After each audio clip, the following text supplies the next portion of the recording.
시편 156번째 시간입니다. 오늘 말씀은 시편 135편 1절부터 21절 말씀입니다. 1절부터 3절 말씀을 합독하고 시편 135편 전체 말씀을 보도록 하겠습니다. 그러면 시편 135편 1절부터 3절 말씀을 한 목소리로 합독하도록 하겠습니다. 할렐루야, 여호와의 이름을 찬송하라. 여호와의 종들아 찬송하라. 여호와의 집, 우리 여호와의 성전, 곧 우리 하나님의 성전들에 서 있는 너희여, 여호와를 찬송하라. 여호와는 선하시며 그의 이름이 아름다우니 그의 이름을 찬양하라. 아멘. 어제까지 우리가 성전 순례 시편 모음집 15편을 다 봤습니다. 오늘은 이제 시편 135편을 보게 됩니다. 시편 134편과도 연결되어 있고 136편과도 연결되어 있는 시거든요. 저자는 미상입니다. 기록 연대도 사실은 언제인지 알 수 없습니다. 그리고 분류상은 감사 예배시라고 보시면 됩니다. 학자들이 시편 134편과는 한시로 보기도 합니다. 그래서 그 부분을 확대한 부분이라고 인정받는 시라고 보시면 되는데요. 모든 신보다 높으신 하나님을 찬양하면서 또 그리고 이스라엘의 역사를 요약하는 그런 부분에서는 시편 136편과도 연결되어지는 또 한 짝을 이루는 그런 부분이 있습니다. 참 특이하게 이렇게 시편 모음집과 그 다음을 이어주는 그런 시라고 보시면 되고요. 그러면서 이 본시는요, 할렐루야로 시작해서 할렐루야로 끝나는 그런 의미에서 할렐루야 시편의 하나입니다.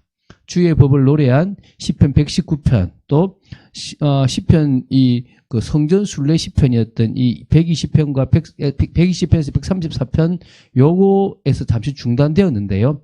다시 이제 113편부터 118편에 이어서 지금 135편부터 다시 또 뭐가 됐습니까? 할렐루야 시가 또 조금씩 시작되는 부분도 사실은 있다고 봅니다. 그래서 그때는 이런 의미에서 좀 의미가 참 깊습니다. 다시 말하면 감사 예배시의 중앙에 위치해 가지고요. 한편으로는 성전 순례 시편, 또 다른 한편으로는 할렐루야 시편과의 어떤 연결고리를 이렇게 잘 해주는 그런 시라고 보기도 합니다. 근데 이 시의 특징이 또 뭐가 있냐면 이건 순수 창작은 아니라고 봅니다. 왜냐하면 율법서하고 선지서하고 또 그 외에 또 시편에 있는 여러 부분에 있는 성경 구절을 발췌해서 모자이크식으로 편집한 시라고 보는 견해가 있어요. 그래서 여러 군데의 내용들을 이렇게 가지고 온 부분들이 있습니다. 그래서 이렇게 보시면 된다고 합니다. 이스라엘의 올바른 신앙의 정통에 있었고 또 그것을 이어가려고 노력하고 있는 그런 시인이 이 시를 통해서 이제 말하고자 하는 부분들이 있다라고 보시면 되겠습니다. 자, 그러면 시편 135편의 내용을 좀 구체적으로 보겠습니다. 크게 세 부분으로 볼 수가 있습니다. 첫 번째가 전반부에 해당하는 1절부터 3절입니다. 성전들에서 여호와 이스라엘을 향해서 바라는 여호와를 찬양하라는 그런 어떤 촉구, 권면, 초대 이런 부분이 있다고 보시면 됩니다. 우리 1절부터 3절은 제가 읽어봤지 않습니까? 여호와 앞에 예배하기 위해서 여호와의 집안, 이렇게 지금 여호와의 집인 뭡니까? 성전. 그 성전에 올라와서 예배하려고 하는 모든 이스라엘 백성들을 향하여 여호와를 찬양하라, 찬송하라라고 지금 권면하고 촉구하고 있고 그 찬양의 자리로 초대하고 있는 부분이거든요. 뭘 외치면서요? 할렐루야.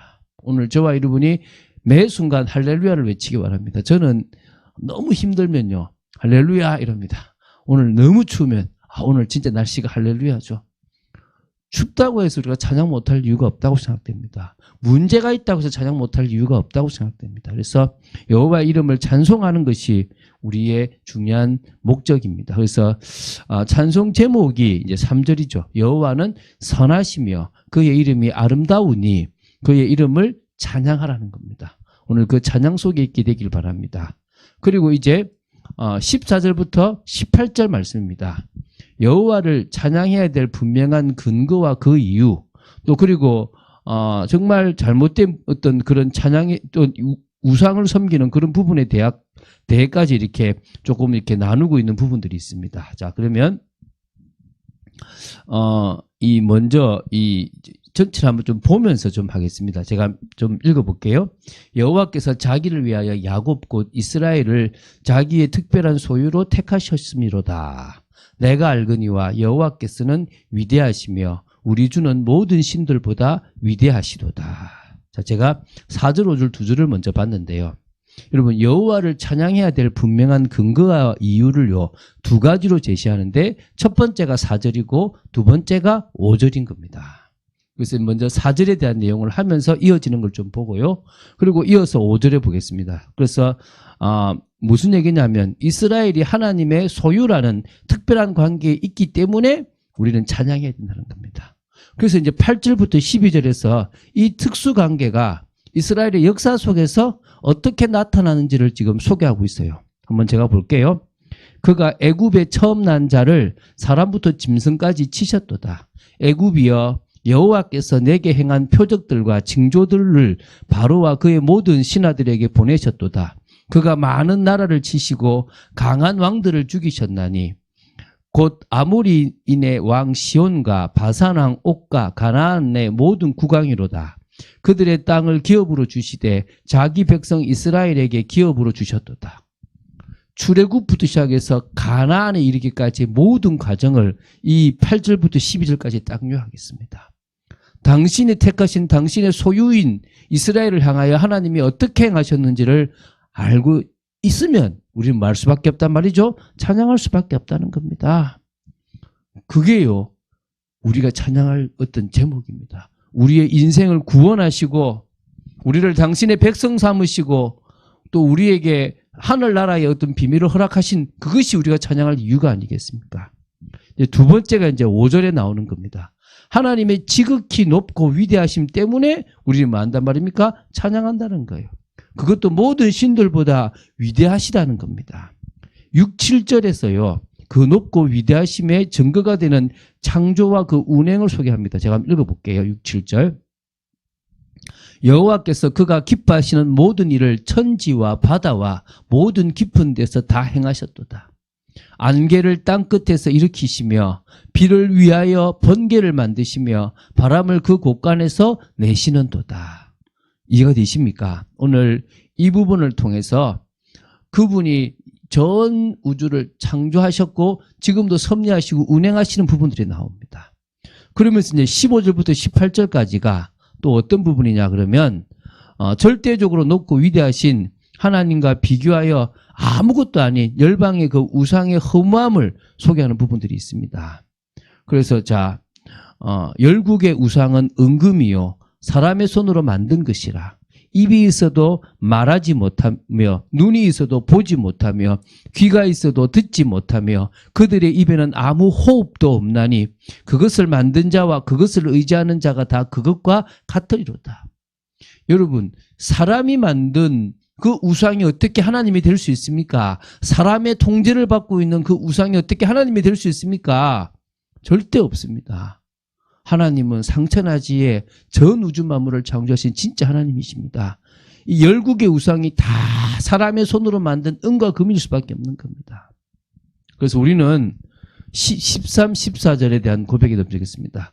여호와여 주의 이름이 영원하시나이다. 여호와여 주를 기념함이 대대에 이르리이다.